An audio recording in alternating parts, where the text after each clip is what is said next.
Hello दोस्तों, welcome to my channel.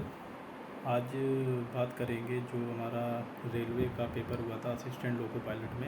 उसमें part A में तो लगभग नॉर्मली आया था, सबने कर दिया था।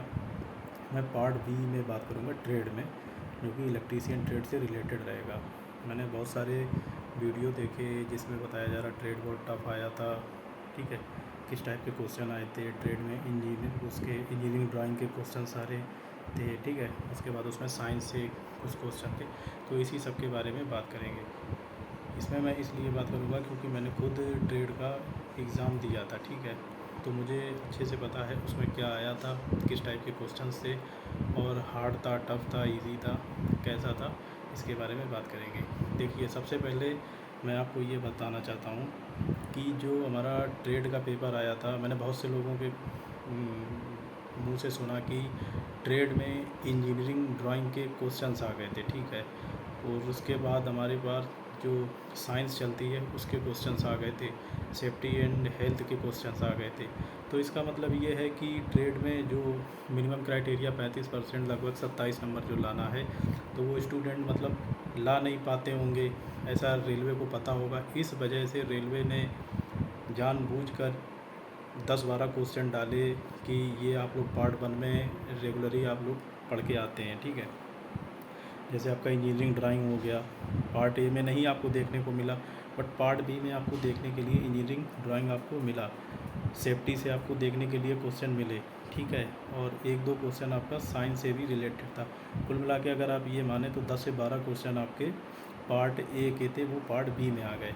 ठीक है, अब आपके पास कुछ क्वेश्चन जो चाहिए थे ट्रेड के, उसमें क्या था उसके बारे में बात करेंगे। अगर ऐसा देखा जाए, जो पेपर था वो मॉडरेट टू हार्ड में जाता है आपका टेक्नीशियन का। ठीक है, ट्रेड ट्रेड में ईएलपी के लिए। तो उसमें जो आपका क्वेश्चन था, मैं ये मानता हूँ क्योंकि उन्होंने बहुत ज़्यादा न्यूमेरिकल नहीं पूछे थे, और उन्होंने ट्रांसफार्मर से 2 न्यूमेरिकल पूछे थे।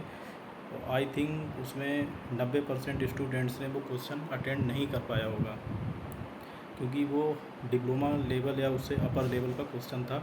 आईटीआई लेवल के लिए वो बहुत ज़्यादा हार्ड क्वेश्चन था वहाँ पर। ठीक है, और उसके बाद बाकी देखिए, लगभग पास होने के लिए उसमें नॉर्मल क्वेश्चंस थे। जैसे आपका एक उसमें क्वेश्चन ये था, स्टार और डेल्टा की जो बाइंडिंग होती है उनके बीच का डिफरेंस कितना होता है। नॉर्मली हम लोग पढ़ते हैं कितना होता है। ठीक है, 30 डिग्री लीड या लैग करता है, ये चीज़ रहता है। ओके, दूसरा क्वेश्चन एक ये था, स्टार से डेल्टा में जब हम लोग line phase two line voltage या लाइन टू फेज वोल्टेज को स्टार डेल्टा करते हैं, उससे एक क्वेश्चन था। उसमें भी ऑप्शन ईजी थे। अगर अंडर रूट 3 कन्फ्यूजन में भी आ रहा था कि डिवाइड होता है कि मल्टीप्लाई होता है, तो एक ही ऑप्शन था, अंडर रूट 3 का मल्टीप्लाई होता है। ठीक है, तो ये 2 क्वेश्चन आपके हो गए ट्रेड में। 3-4 क्वेश्चन आपके सेफ्टी से रहे थे, जिसमें आई थिंक एक आधा क्वेश्चन ऐसे था कि अगर आप किसी वर्क प्लेस पे वर्क कर रहे हैं और आपका कोई हजार्ड ऑयल वगैरह या बर्न टाइप का ऑयल आपका फैल जाता है, तो उसके लिए आप क्या करेंगे। इस पर सबसे पहले जहाँ पर नज़दीक कोई सामान रखा होगा उसको हटाएंगे कि और कोई एक्शन लेंगे। इस टाइप से आपके उसमें आंसर थे, तो आप जनरली कर सकते हैं। ठीक, और आपके सिंपल ये था, शंट मोटर से था कि अगर हम लोग लोड बढ़ा देते हैं तो शंट मोटर की स्पीड डिक्रीज़ होगी, इंक्रीज़ होगी। ठीक, इस टाइप के आपके क्वेश्चन थे। और आपका पावर फैक्टर पूछा गया था, डीसी में पावर फैक्टर कितना होता है। तो ये क्वेश्चन कहाँ से आपको हार्ड लग रहे हैं। ठीक है, एटलीस्ट ये मान के चलते हैं कि अगर सही से किए होंगे तो वहाँ पर आराम से पास हो सकते हैं। अब मैंने एक चीज़ और देखी थी, मैं अपना पॉइंट ऑफ व्यू बता रहा हूँ। मैं ये नहीं कह रहा हूँ कि हो सकता है किसी ने अपनी जिस हिसाब से अपनी स्टडी की उस हिसाब से क्वेश्चन वगैरह वहाँ पर आए हैं समझने, क्योंकि ये जो एग्ज़ाम होता है जॉब के लिए एग्ज़ाम होता है, जिसमें हम लोग प्रिडिक्ट नहीं कर सकते हैं कि टेक्निकल में हमारे पास क्या आएगा। देखिए, ऐसा होता है, अगर आप लोग जैसे नॉन टेक की प्रिपरेशन करते हैं, जैसे परसेंटेज हो गया, प्रॉफिट लॉस हो गया, ठीक है, टाइम एंड वर्क हो गया, इसमें क्या रहता है कि हमको पता है 5-6 टाइप होते हैं, 5-6 टाइप पढ़ के चले जाओ, प्रीवियस ईयर मिल जाते हैं, लगा लो, उसके बाद कर लो। अब आप अगर ट्रेड में आप पढ़ने के लिए आते हैं, सपोज़ आपने इलेक्ट्रिकल मशीन स्टार्ट किया पढ़ने के लिए, तो उसमें आपके पास पहला ही आएगा कि ट्रांसफार्मर क्या होता है, ट्रांसफार्मर के बारे में पढ़ना है, उसके टेस्ट के बारे में पढ़ना है, उसकी पोलैरिटी के बारे में पढ़ना है, दुनिया भर का उसमें रहेगा। तो आपको सारे टॉपिक कवर करके जाना होगा। अब आप ये भी नहीं कर सकते हैं कि प्रीवियस ईयर की बुक ले आए कि हाँ पिछली बार पूछा गया था कि ट्रांसफार्मर कैसे वर्क करता है तो इस बार भी पूछा जाएगा, नहीं। तो उसमें मान लो पहले तुम्हारा वर्किंग पूछा गया था, तो इसमें क्या पता आपसे ट्रांसफार्मर का कुछ और पूछ ले, ठीक है, किस प्रिंसिपल पे वर्क करता है ये पूछ ले, लेंस लॉ उसमें एप्लीकेबल होता है कि नहीं होता है। तो आप ये नहीं कर सकते कि जो प्रीवियस ईयर आ चुका था वही आएगा।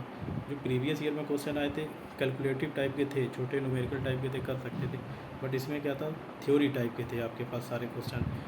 अब आप लोग डायक उसमें ट्रायक के बारे में पूछा जा रहा था, एससीआर के बारे में पूछा जा रहा था, ठीक है, इलेक्ट्रॉनिक्स में, और आपका बीजेटी पूछा जा रहा था, मॉसफेट के बारे में पूछा जाता था। अब जो पढ़ रहे हैं आपको पता ही होगा कि मॉसफेट हमारा वोल्टेज कंट्रोल डिवाइस होता है, तो मैक्सिमम वोल्टेज को ही हैंडल करेगा। तो जो ऑप्शन थे वो थोड़ा हमारे पास ट्विस्ट करके थोड़ा पूछे गए थे घुमा के, जनरली उनको समझने की थोड़ी प्रॉब्लम हुई स्टूडेंट को। तो कुल मिला के मतलब अगर देखा जाए, अगर जिसने ढंग से बुक से प्रिपरेशन की है, या अपना उसने जब भी अपना डिग्री डिप्लोमा या अपना आईटीआई वगैरह जब किया है उसने अपना सही से अपना पढ़ रखा है, तो उसके लिए तो मतलब मॉडरेट पेपर था।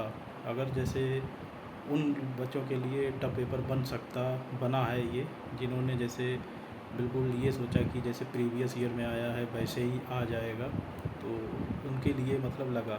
फिर भी उसमें परेशान होने की बात नहीं है, 10-12 नंबर का तो आपके पास पार्ट ए का ही उसमें पूछ लिया गया है, मुश्किल से 10-15-20 नंबर उसमें 75 में आसानी से निकल आएगा और पास हो सकते हैं आप लोग।